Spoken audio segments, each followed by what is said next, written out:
Hello, everybody. I'm Jerry Laracuta, president of the CSEA Nassau Local 830, and this is our new way of communicating to our members. It's actually not new. We've been doing it for years as a radio show, talking labor with Local 830, and now we're going to do it very informally, just me talking to our members, and this way we can educate the membership because we have a whole load of challenges coming up ahead of us, and it's most important that we get our word out to our membership. So, and you know, from meetings to meetings, I hear what concerns our members the most. So, I have a short list of that. But we'll be doing this periodically to update and inform the membership, and we'll have guests on every now and then.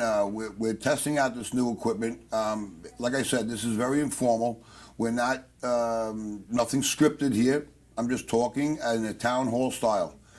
And hopefully it'll be good because the idea here is to educate the membership. And with the electronic media today, this is just another way of doing it. We were using the radio for many years, and quite frankly, it was getting very cumbersome to continue to make contracts with these radio stations.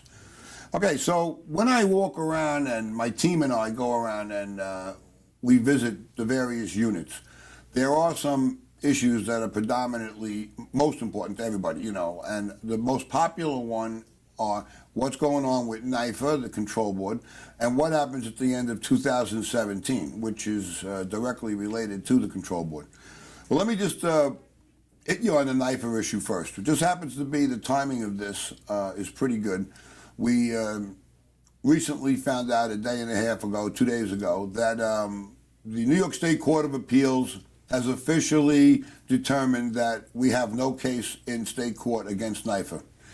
So what does that mean? Well, basically, we took it to federal court 3 years ago and won under Judge Wexler. He said NIFA expired, absolutely, in 2008.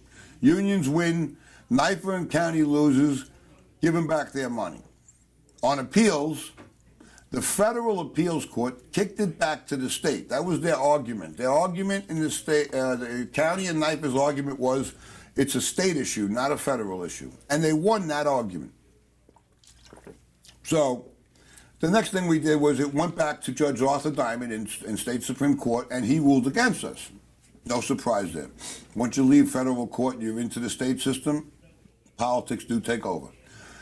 On appeals, we lost unanimously, which was 18 months later, on the New York Second Court of Appeals. They agreed with Judge Diamond, which I don't understand because it says clearly in the statute for NIFA that they have to re-up their authority in 2008, which they did not. However, we lost on the first round of state court.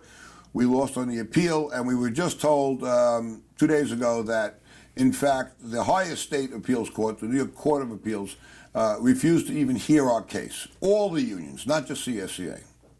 The 4 other major unions in Nassau County as well. So what does that mean? Okay, so we have to get over it. It means that as far as the courts are concerned, they've held up or upheld NIFA's ability and authority to exist, that they did not expire in 2008, and instead we now have to deal with them. So what's our next step? Our next step is back to federal court, but now we go on a different argument. This argument is on the constitutionality of freezing our wages and violating a contract. The United States Constitution clearly says that no legislation shall be passed by a state which violates a contract. Somehow they've been getting away with this throughout New York State. They did it in Erie County, Buffalo, New York City, where these control boards somehow get the ability to violate contracts, literally freeze contracts that are signed. I never thought that could happen years ago. When I went to Dowling School of Labor, we were always taught a contract's a contract. Once it's signed, it's binding, that's it.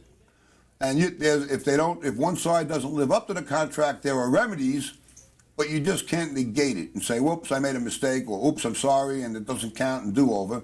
There's no such thing. Well, apparently the teachers the professors at Dowling College were not correct, and either were any of the union leadership across the state, because as it turns out, these control boards can do that. Now, our argument in this federal court, however, is since it does go against the United States Constitution, the contract clause, It has to be a last resort. And that is the main difference between Nassau County's control board and upstate's. In upstate, they raised taxes for 4, 5, 6 years in a row. They even laid off members, which is sad to say. But they did everything they could budgetarily to try to get their budget without a deficit. And when they could not do it, they imposed the wage freeze, and the courts agreed that because they exhausted all other remedies, the wage freeze was legal. I still believe it's not, but who am I? Here in Nassau County, however, it was one of the first moves made by the Mangano administration. Everybody remember the King Mangano law? We fought that and won.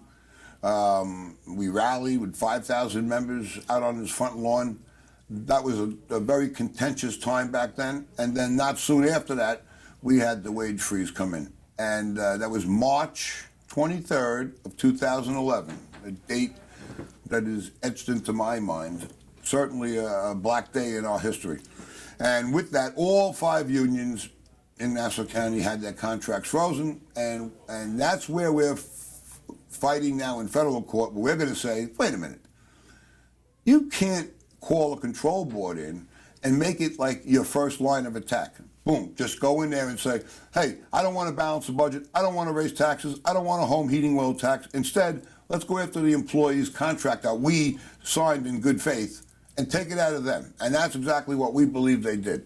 So that being said, we'll be in federal court soon. Our legal attorneys, our attorneys up in the legal department in Albany have indicated that they're already under filing motions with the federal court, and they're doing a great job up in Albany, our legal team.